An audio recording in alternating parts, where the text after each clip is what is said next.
जब ये लड़ाई सहारनपुर में लड़ने का मौका मिला अध्यक्ष जी, तो मैं 16 महीने जेल में रहा। इन सब आंदोलन में सरकार ने अपनी तरफ से मुझे तोड़ने का खूब प्रयास किया। मेरे पैरों के नखून खिंचवा लिए, पिलास से मुझे लाठियों से पीटा, सब कुछ किया। फिर जब इनसे भी उनका जी नहीं भरा तो उन्होंने मेरे ऊपर गोली चलाई। गोली लगने से पहले का एक जीवन था, लेकिन गोली जिस दिन लगी उस दिन जब मुझे दूसरा जीवन मिला तो मैंने तय किया कि ये जो जीवन दूसरा मुझे मिला है, अब ये पूरा जीवन मेरा समाज के नाम समर्पित रहेगा।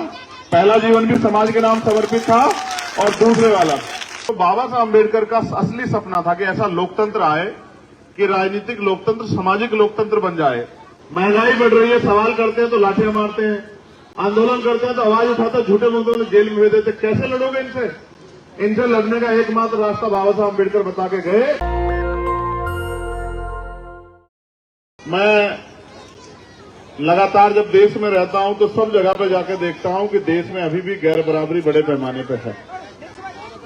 जिस बात का सपना सदगुरु रविदास जी महाराज ने 600 साल पहले देखा था, ऐसा चाहूं राज में जहां मिले सबन्नु अन्न, और छोटे बड़े सब सम बसे रविदास रहे प्रसन्न, वो सपना अभी पूरा नहीं हुआ है। ऐसा राज जिसको उन्होंने नाम दिया बेगमपुरा राज का। बेगम मतलब जहां कोई गम ना। और मैं तो उनको पढ़ता रहता हूं, हमारे नौजवानों को भी पढ़ना चाहिए कि हमारे गुरुजी 600 साल पहले एक बात कह के गए, जिनके नाम पे आपने चौक बनाया कि तिरपत एक सेज सुख सूता, सपनों भयो भिकारो, अशरत राज बहुत दुख पायो, सो गत भई हमारो। सदगुरु जी 600 साल पहले कह के गए कि बिना राज के सारे दुख आपके हिस्से में आएंगे, और जब राज आ जाएगा तो कोई दुख नहीं आएगा। इसलिए उन्होंने कहा कि राज कायम करो, और ऐसा राज बेगमपुरा राज लाके एक ऐसा समाज बनाओ जहां किसी को कोई दुख ना हो, कोई भय ना हो, कोई डर ना हो, ना कोई गरीब हो, ना कोई अमीर हो, सब बराबर। ना जाति के आधार पे, ना धर्म के आधार पे किसी को कोई अन्याय हो, ना बहन बेटियों का अपमान हो, ना ही किसी को खाने के लिए अन्न की, तन ढकने के लिए कपड़े की, सर ढकने के लिए छत की दिक्कत हो। तो हम तो उनके नहीं आई, हम समाज में सामाजिक परिवर्तन के लिए निकले हैं कि देश में सामाजिक परिवर्तन आए, भाईचारा बने और मिलजुल के हम लोग इस प्रदेश और देश की तरक्की का काम करें। लेकिन मैं आपको स्पष्ट करता हूं कि ये काम तब तक संभव नहीं है जब तक महापुरुषों की विचारधारा पे हमारा राज में ताकत ना बने, हमारे पास ताकत ना आए। जो सपना बाबा साहब अम्बेडकर ने देखा, अपने 4 बच्चे कुर्बान किए। जो सपना मानवर काशीराम साहब ने देखा, अपनी नौकरी और अपना परिवार कुर्बान किया, सब कुछ कुर्बान किया। उनके बच्चे होने के नाते हमारी जिम्मेदारी कि हम उस काम को आगे बढ़ाएं। आज मुझे मौका यहां हमारी पार्टी संगठन ने दिया कि मैं आपके बीच जाके आपसे अपील करूं, साथ मांगू। आप जानते हैं, जब से मैंने पहचान आप लोगों के बीच में बनाई, और मैंने दिन रात कोशिश की है कि अगर देश भर में कहीं भी किसी मजलूम, कमजोर, गरीब, शोषित के साथ कोई अन्याय हो तो मैं जाके वहां लड़ाई लड़ूं। जब ये लड़ाई सहारनपुर में लड़ने का मौका मिला अध्यक्ष जी, तो मैं 16 महीने जेल में रहा। आदमी अपनी 1 इंच जमीन की लड़ाई लड़के जा सकता है जेल में, लेकिन किसी दूसरे के लिए एक दिन नहीं रह सकता। मैंने 16 महीने 10 बाई 6 की एक कोठरी में, 10 बाई 6 समझते हो, 10 फीट लंबी और 6 फीट चौड़ी, जितना आपके यहां बाथरूम होंगे इतनी बड़ी, या रसोई होगी इतनी बड़ी जगह में मैंने 16 महीने बिताए। और अपराध क्या था कि जब हमारे लोगों पे, सरकार के इशारे पे ताकतवर लोगों ने हमला किया तो मैं इनकी लड़ाई लड़ने तक गया। मैंने उससे भी मैं घबराया नहीं। फिर जब दिल्ली में जिनके हम वंशज हैं, सदगुरु रविदास जी महाराज का गुरु घर तोड़ दिया गया, बिजनौर के लोग भी बहुत गए थे, लाखों की संख्या में हम दिल्ली पहुंचे, हमने आंदोलन किया, 96 लोग हम जेल भेज दिए गए, और लगभग 2 महीने में दिल्ली रहा, तिहाड़ में 2 महीने से ज्यादा। फिर मैं वहां से छुट के आया तो एनआरसी का आंदोलन आ गया। जब मुस्लिम भाइयों को परेशान करने के लिए सरकार एक कानून ले आई कि भाई ये हम करेंगे, तो भी कोई बोल नहीं रहा था, तो भी फिर मैं लड़ने के लिए गया और जमा मस्जिद से गिरफ्तार हुआ। तब मैं 1 महीने करीब जेल रह के आया। इन सब आंदोलन में सरकार ने अपनी तरफ से मुझे तोड़ने का खूब प्रयास किया। मेरे पैरों के नखून खिंचवा लिए, पिलास से मुझे लाठियों से पीटा, सब कुछ किया। फिर जब इनसे भी उनका जी नहीं भरा तो उन्होंने मेरे ऊपर गोली चलाई, 4 गोली चलाई, लेकिन अपने संतों गुरुओं के आशीर्वाद से, बहनों के प्यार से, माओं के आशीर्वाद से मैं फिर बच गया। और उस दिन मैंने तय कर लिया कि अब सड़क की लड़ाई को आगे बढ़ा के सदन में ले जाना है, क्योंकि मेरा जो जीवन है गोली लगने से पहले का एक जीवन था, लेकिन गोली जिस दिन लगी उस दिन जब मुझे दूसरा जीवन मिला तो मैंने तय किया कि ये जो जीवन दूसरा मुझे मिला है, अब ये पूरा जीवन मेरा समाज के नाम समर्पित रहेगा। पहला जीवन भी समाज के नाम समर्पित था और दूसरे वाला। अब मैं प्रयास कर रहा हूं कि महापुरुषों के विचारधारा को बता बता के लोगों को जागरूक करूं। जैसे ये मेरा भाई है, ये मुझसे बहुत प्यार करता, अभी खड़ा हो गया था, लेकिन ये महापुरुषों की विचारधारा पे नहीं खड़ा हो रहा है। माफ कीजिएगा, मैं सच कह रहा हूं, ये तो शराब के नशे में खड़ा हो रहा है। कभी सतगुरु जी ने नहीं कहा कि शराब का नशा करो, कभी नहीं कहा हो क्या? बताओ जितने लोग बैठे, आप सतगुरु रविदास जी को मानने वाले जितने लोग, हाथ खड़ा करना जरा एक बार। कहीं किसी किताब में, किसी वाणी में कहा क्या सतगुरु जी ने?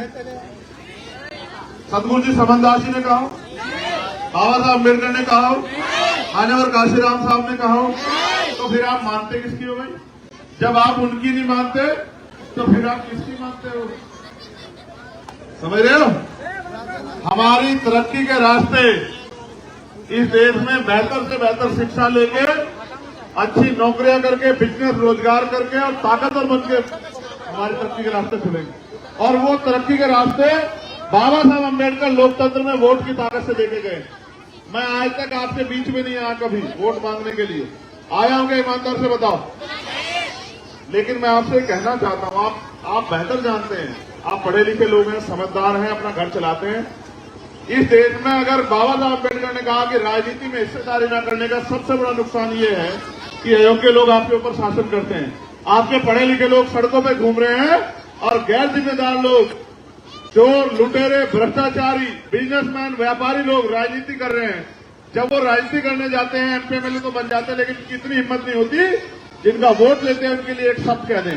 आपके यहां भी बहुत एमपी एमएलए आप लोगों ने बनाए। आप ये बताओ, चुनाव के बाद कोई आया आपके हालात जानने के लिए? चुनाव के बाद कभी किसने आपका भूखा पेट, आपका घर, कभी किसने देखा? चुनता हुआ मकान आपका? बहन बेटियों के साथ जुड़ जाते हैं, अत्याचार होते हैं, कोई आता क्या आवाज उठाने के लिए? हर काम के लिए तो आपका खून, आपका बेटा, आपका भाई चंद्रशेखर खड़ा है। और जब आज उसकी बारी आई तो मैं आपसे सिर्फ ये पूछने आया हूं कि मैं अगर आपसे आशीर्वाद मांगने आया हूं तो मेरे हिस्से में आशीर्वाद आएगा नहीं आएगा, ये बताओ। दोनों हाथ उठा के बताओ जो लोग मुझे प्यार आशीर्वाद देंगे। देखो, अगर ये बहुत बड़ी जगह, अगर आज ही मना कर दो अगर आशीर्वाद नहीं देना, देखो साफ बात। मुझे किसी ने सुनाई थी बात कि आगे करके धक्का देके हमारे लोग पीछे हट जाते हैं, ये मुझे कोई कह रहा था। ऐसा तो नहीं करोगे? देखो, ये बहुत इंपॉर्टेंट बात बता रहा हूं। आपके घर में बच्चे हैं, आप उनको पढ़ा लिखा रहे हैं, क्यों? कि कल वो कामयाब होकर आपकी सेवा करें या अपने पैरों पर खड़े हो जाएं। और मेरा ये प्रयास है कि जो बाबा साहब अम्बेडकर का असली सपना था कि ऐसा लोकतंत्र आए कि राजनीतिक लोकतंत्र सामाजिक लोकतंत्र बन जाए। सरकारों का काम, हर व्यक्ति जो डाउन है, जो गिरा हुआ व्यक्ति है, जिसको उसको पीछे गिरा रखा है, जो कमजोर है, जिसके पास साधन नहीं है, सुविधा नहीं, उसको आगे उठाने का काम लोकतंत्र का था। लेकिन 70 सालों में कुछ बदला है क्या? आप बताओ। अगर आप मेहनत नहीं करोगे आपके रोटी आ जाएगी क्या? आज हालात ये है, नौजवान पढ़े लिखे लोग खड़े हैं। सरकारी नौकरी है क्या भाई? बताओ, है क्या सरकारी नौकरी? अच्छा, नौकरी आती तो पेपर लीक हो जाता, होता नहीं होता है? और फिर उसमें आरक्षण में घोटाले रहते थे। 69 शिक्षक भर्ती वाला हो रखा है। आप ये बताओ, कहां है अवसर? जिन सरकारों को पढ़ लिख के, अच्छा आपके माँ बाप ने अपना पेट काट के आपको पढ़ा लिखाया, तो आपको रोजगार कौन देगा? माँ बाप या सरकार? दे रही है क्या? महंगाई बढ़ रही है, सवाल करते हैं तो लाठियां मारते हैं, आंदोलन करते हैं तो आवाज उठाते, झूठे मुद्दों में जेल में भेज देते। कैसे लड़ोगे इनसे? इनसे लड़ने का एकमात्र रास्ता बाबा साहब अम्बेडकर बता के गए और उन्होंने कहा कि जब मैं तुम्हें वोट का अधिकार दिला रहा हूं तो दुश्मन तुम्हारी वोट को नोटों से खरीदने का इंतजाम कर रहे हैं। मेरे बच्चों, अपनी वोट को बेचना मत, अपनी वोट को बर्बाद मत करना, अपनी वोट से दल तैयार करना, दल से बल बनाना और उस बल से अपनी समस्याओं का हल करना। इसलिए उन्होंने कहा पॉलिटिक्स द मास्टर की, कि राजनीतिक सत्ता वो चाबी है जो आपके सारे ताले खोल सकती है। मैं तो वास्तविकता में मैं तो बहुत छोटा हूं, ये बड़े बड़े हमारे सीनियर लोग बैठे हैं, मैं तो खून हूं आपका कि आपको अगर जनता ने अवसर दिया तो उनकी सेवा करो। आपने यहां बहुत एमपी एमएलए बनाए, मैं आपसे ये चाहता हूं कि इस बार ये लड़ाई लड़ने का मौका आप मुझे दें, जिससे मैं जो सड़कों पर लड़ाई लड़ रहा हूं वो सदन में भी जाके लड़ सकूं, आपके हितों की रक्षा कर सकूं, आपकी आवाज उठा सकूं। आपके यहां भी गुलदार ने 20 से ज्यादा लोग मारे सर, कोई बोला क्या नहीं था? आप बताओ, क्या आप टैक्स देते, आपकी सुरक्षा जिम्मेदारी सरकार की नहीं है क्या? सरकार क्यों आपकी नहीं सुनते? क्योंकि आपके पास ऐसा नेता नहीं जो आपकी आवाज उठा सके। मैं आपसे कहता हूं, एक बार आप मुझे लड़ाई लड़ने का मौका सदन में दो, जिससे कि मैं ये बता सकूं कि पॉलिटिकल पावर के जरिए जिंदगी में कितना बदलाव हो सकता है। और मैं पढ़ा लिखा वकील हूं, यहां से अगर आप मुझे ताकत देते हो तो फिर मैं बताऊंगा कि मैं कैसे कर सकता हूं। इस क्षेत्र में चाहे उद्योग धंधे लगा के यहां के बच्चों को जो पलायन करके दूसरे प्रदेशों में जाकर रोजगार के लिए चक्कर काटने पड़ते हैं, चाहे उनको रोजगार देने का मामला हो, चाहे गांव बहनों को घर तक रोजगार पहुंचाने का मामला हो, चाहे आपके क्षेत्र में सड़कों का मामला हो, बिजली पानी का मामला हो, जो लूट मचाई हो रही है उसके खिलाफ आंदोलन हो, चाहे प्रधानों के अधिकार जो छीने जा रहे हैं उनके खिलाफ आंदोलन हो, चाहे किसानों की समस्या हो, व्यापारियों की समस्या हो, हर लड़ाई हम लड़ने काम करेंगे। और जो एक बहुत जरूरी बात, जिस तरह से सरकार के सहारे पे ताकतवर लोग गरीबों के को नुकसान पहुंचाते हैं, उनकी जमीन कब जाते हैं, तमाम तरह से उनको डिस्टर्ब करते हैं, आज आप थाने जाओगे, आपकी सुनवाई हो रही है क्या? ईमानदार से बताओ, होती है क्या सुनवाई? अब अधिकारी क्या करें? अधिकारियों को कह दिया कि अगर कोई भी आ जाए इनमें से तो 4 लाठी मार के उनको निकाल देना। तो मैं चाहता हूं कि चोर बाजारी बंद हो जाए। आज आपको दफ्तरों में के बाहर जाकर लाइन लगानी पड़ती है कि हमारा काम हो जाए। आप अगर हमें ताकत दोगे तो किसी दफ्तर के बाहर आपको लाइन नहीं लगानी पड़ेगी। अधिकारी कर्मचारी आपके इसी चौक पे आकर बैठ के आपके काम किया करेंगे, क्योंकि हमें काम करवाना आता है। हम यही जन्मे हैं, पढ़े लिखे वकील हैं, ताकत हमारे पास है, मजबूत संगठन है, और अब हम ये लड़ाई को आगे बढ़ाना चाहते हैं। तो मैं लंबे समय से देख रहा हूं कि लोग बहुत परेशान हैं, लोग उम्मीद करते हैं कि कोई आए उनकी जिंदगी बदले, और हमारे लोग 10 साल से सेवा कर रहे हैं। क्या आपने 10 साल में कोई ऐसा आंदोलन देखा जिसमें आजाद समाज चंद्रशेखर आजाद ना खड़ा हो? ईमानदार से बताओ, देश का कोई आंदोलन, चाहे किसानों का आंदोलन हो, महिला पहलवानों का आंदोलन हो, चाहे एनआरसी का आंदोलन हो, चाहे दिल्ली का आंदोलन, चाहे 2 अप्रैल का आंदोलन, कोई ऐसा आंदोलन है क्या जिसमें मैं नहीं था? अब संघर्ष तो आपके लिए चंद्रशेखर करेगा, तो आपको ताकत देने की बारी है। चंद्रशेखर को दोगे, किसी और को दोगे? जोर से बताओ, जोर से।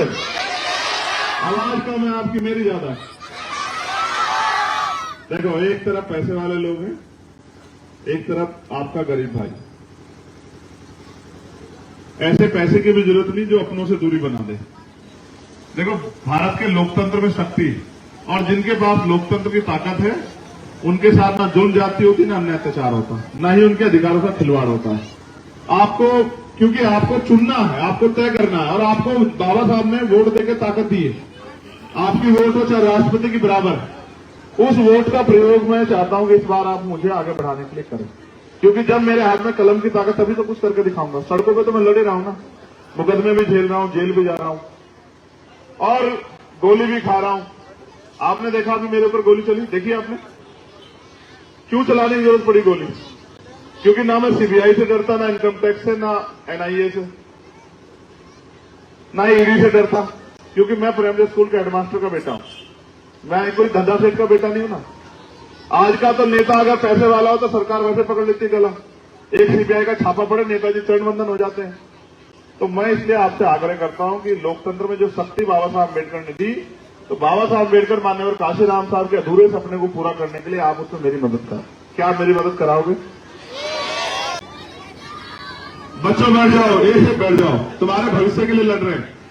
अभी तुम्हें एहसास नहीं, जिस तरह से लोग सरकार सरकारी स्कूल बेच रही है ना, ये आरएसएस भाजपा के लोग गरीबों के बच्चों को स्कूल में घुसने नहीं देंगे, अस्पतालों में घुसने नहीं देंगे, ये सब प्राइवेट करके पूंजीपतियों को सौंप देंगे। और बाबा साहब का प्रयास था कि सरकारी सिस्टम रहे, सरकार सिस्टम रहेगा तो गरीब पे अधिकार रहेंगे, गरीब पे अवसर रहेगा। ठीक है, अगर ये खत्म हो जाए, कोई गरीब घुस जाएगा क्या? बताओ आप मुझे। आज अगर आपको शादी ब्याह करना हो तो लोन लो, उधार लो, बस इलाज कराना हो तो उधार लो। ये कब तक चलेगा? आपके पास वोट की ताकत हो, आप चाहो तो सब बदल सकते हैं। अगर आपने फैसला ले लिया, आपसे बड़ा कोई नहीं है। नेशनल दस्तक की आपसे गुजारिश है कि अगर इसको बचाना चाहते हैं तो नेशनल दस्तक को सब्सक्राइब करने के लिए रेड कलर के सब्सक्राइब बटन को दबाएं, फिर बेल आइकन की घंटी दबाएं। नेशनल दस्तक को बचाने के लिए बहुत जरूरी है कि हर खबर को शेयर करें, लाइक करें, कमेंट जरूर करें।